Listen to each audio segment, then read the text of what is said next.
Welcome everyone, Stealthy Sharon here, and today I'm bringing you my review of the Humble Choice Bundle from March 2022. And man, Humble is just nailing it this year, knocking every month out of the park so far. There are some really good games here. I'm a bit miffed about some regional issues this month, but I'm sure this is a non-issue for most of you out there. Let me know what you think of this month's bundle. Be sure to check the timestamps for specific games, and stay tuned for my final thoughts in the end. Okay, let's get to the review. Starting us off is Evan's Remains, which is a puzzle platformer with an engaging story. You play as Dices, a young woman sent to an uninhabited tropical island to find a boy prodigy. She works for a big tech company known as Upbring that has some stake in the island. Along the way, she meets Clover, who is studying the island's monoliths and ancient ruins in order to piece together what he thinks will lead him to an artifact that grants immortality. I thought the narrative was compelling and was eager to learn more with each story cutscene I came across. I found the gameplay to be oddly enjoyable as well. I don't usually like puzzle games, especially puzzle platforming. In Evan's Remains, I thought many of the puzzles were intuitive enough to understand what I needed to do, but at a decent enough difficulty to continually spur me forward. I did reach an impasse at the end of my time with the game, but as I was exiting I was pleasantly surprised to find that the game actually lets players skip puzzles. The graphics here are a huge plus for me as well, and I think it adds to the chill vibe this game gives off. I'll definitely be returning to this one soon to finish the game. Police Stories is a top-down tactical shooter. You take the role of John Rhimes, a cop who knows how to get things done. Or, well, maybe, if they're in the hands of someone really skilled. This game requires quick reflexes and the right choices to get through the levels. Otherwise, you end up dead, or you end up with not enough points to play the next level. Gameplay here requires players to choose a loadout before embarking on a mission. Then, they have to make their way through the level and neutralize all the criminals to complete it and move on to the next stage. However, the way in which players do this reflects in their overall score. If they can take criminals down non-lethally and arrest them, then they get a lot more points than if they kill them, or even worse, kill them unprovoked. If players don't meet the score threshold for the next level, then they need to keep replaying the same level until they achieve the required points. This made the game frustrating. Eventually, I just started gunning people down Dirty Harry style. It allowed me to progress in the game, but I assume this won't pan out as I get further along. Despite this, I had fun playing and will probably come back to this one to give it another go. Maybe even changing the difficulty to easy later on if I feel things are too challenging. And there's also co-op, which actually sounds really fun having to watch each other's back. Our next game is a blast from the past for me with Nebuchadnezzar, a city builder game set during the times of ancient Mesopotamia. It's done in the vein of the old Impression titles, but with a few enhancements and new ideas. I practically grew up playing Caesar 3 with my dad, so this game was a really fun time for me. As city builders go, the player needs to manage their city by providing the basics for their people, such as housing, food, and water. Eventually, those needs will develop into more luxurious items, such as pottery. All the while, the player creates industry chains that grow increasingly more and more complex as the needs of the citizens grow. There were some features I really liked about this game, such as the planning of irrigation lines for arable land. It gives you the ability to expand your farms, but you'll also need to manage the limited space each map has. Worker routes were something that I wish the old Impression games had. Road layouts needed to be very precise, and to a certain extent they still do in Nebuchadnezzar.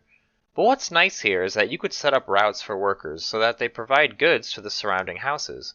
It helps to mitigate the frustration of that one house on the corner of the street that always somehow gets missed by the service workers.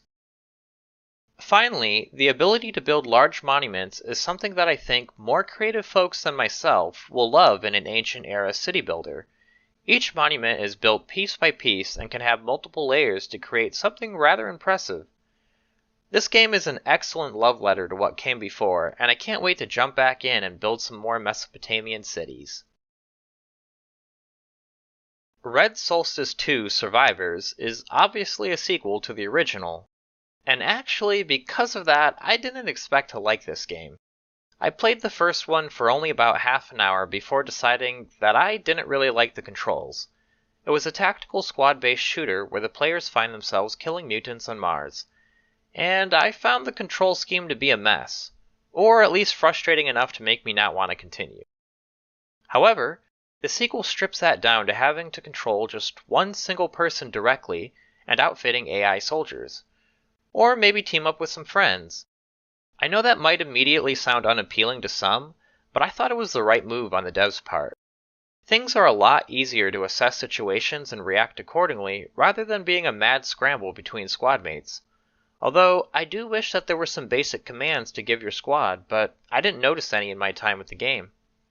The premise of this game, as you can probably already tell, is similar to its predecessor. Apparently, mutants ravaged Earth a couple centuries ago, and everyone moved to Mars, but now mutants are here too. You're essentially Master Chief and are tasked with ending this virus once and for all, with a base management system similar to XCOM. From what I played, this was some good fun, even if it was a bit simplistic at times. I was only in the early stages, so a lot of what I faced could easily be taken out with the automated Overwatch mode.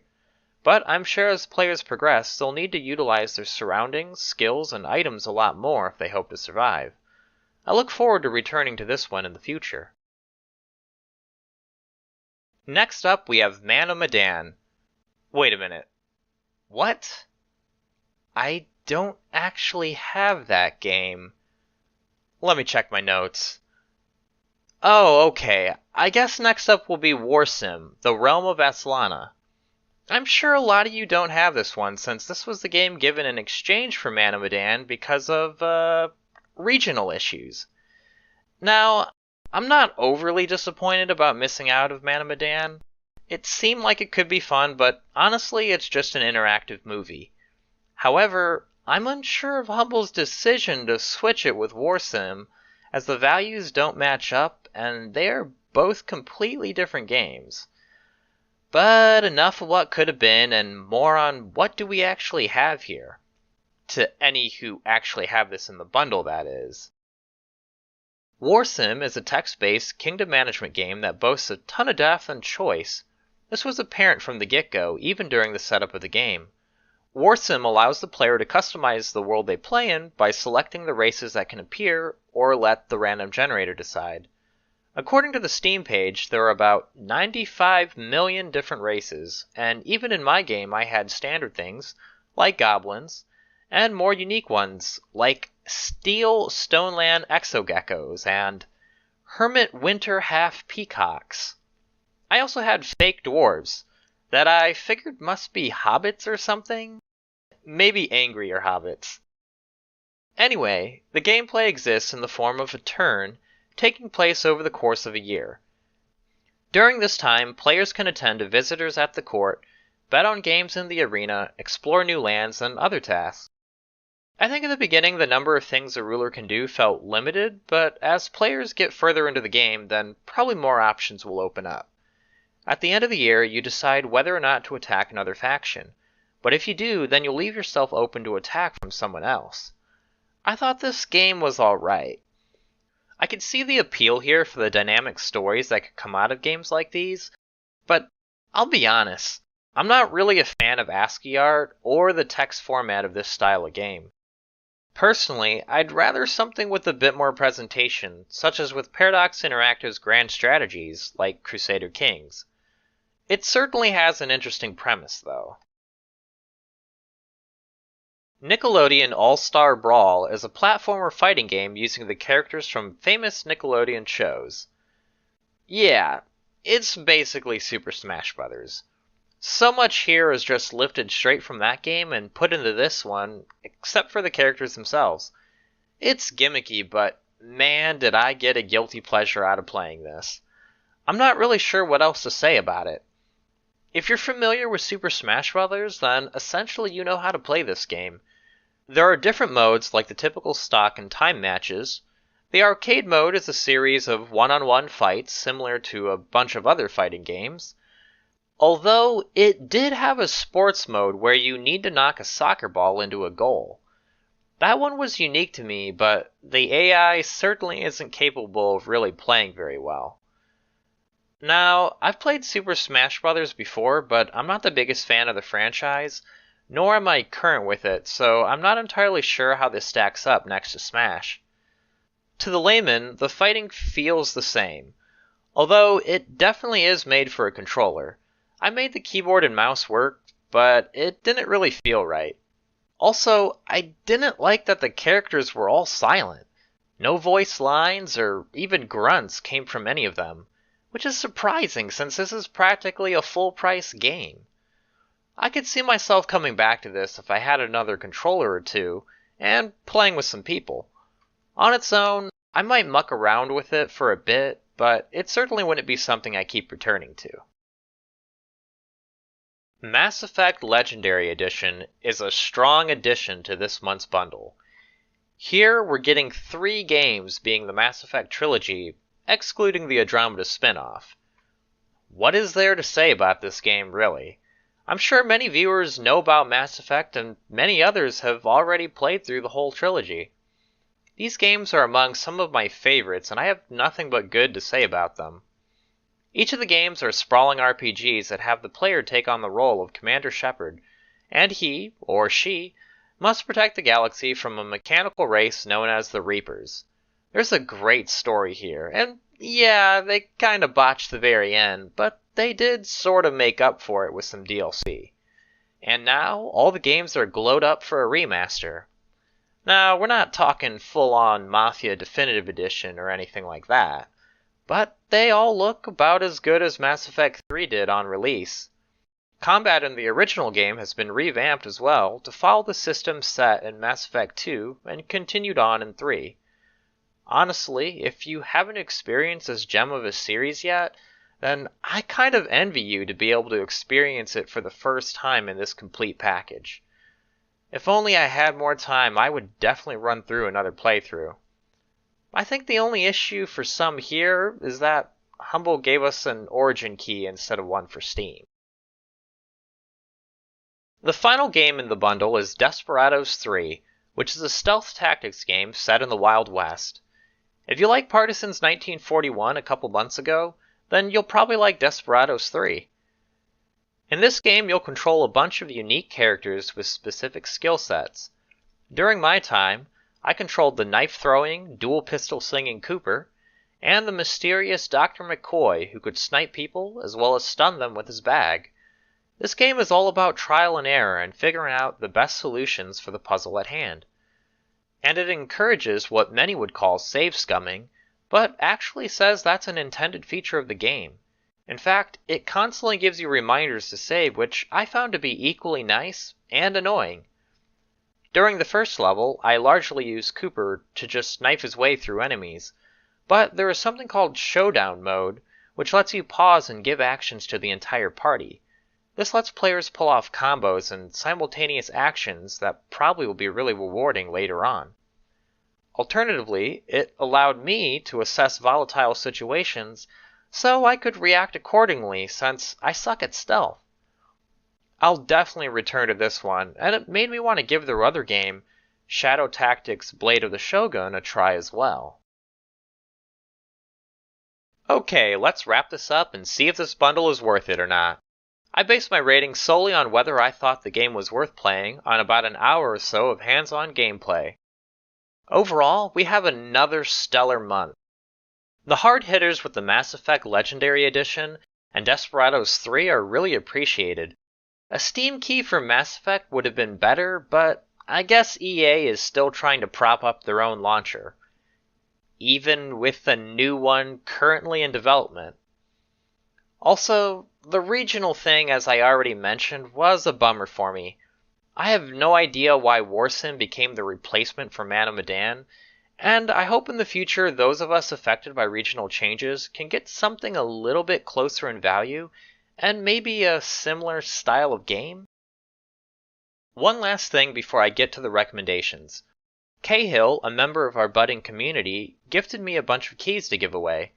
These games are Nebuchadnezzar from this month's bundle, as well as Tohu, Greek Memories of Azure, Lacuna, a sci-fi noir adventure, and Endzone, A World Apart from last December's bundle. If any of these interest you, then please leave a comment telling me if you thought this month was good or not, and let me know what key you're looking for. At the end of the month, I'll randomly select someone if there's multiple people wanting the same key, and then we can connect on Discord or Steam so I can give it to you. So starting from the top with the must-plays, hands down the spot here would be Mass Effect Legendary Edition. I'm really biased when it comes to this game though, since I've played through the whole trilogy at least 3 times. And like I said, it's just a great sci-fi RPG series. Following that, my strong recommendations are Desperados III, Nebuchadnezzar, and Evan's Remains.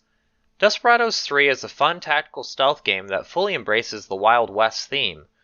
I feel like that's a setting not as explored as much, with Red Dead Redemption sequel being the biggest title I could think of that used the setting. So it's a welcome change here with Desperados III. Nebuchadnezzar was another game that I was going to have a strong attachment to, just having fond memories of playing Caesar 3. It's a nice nostalgia trip, but with some extra features.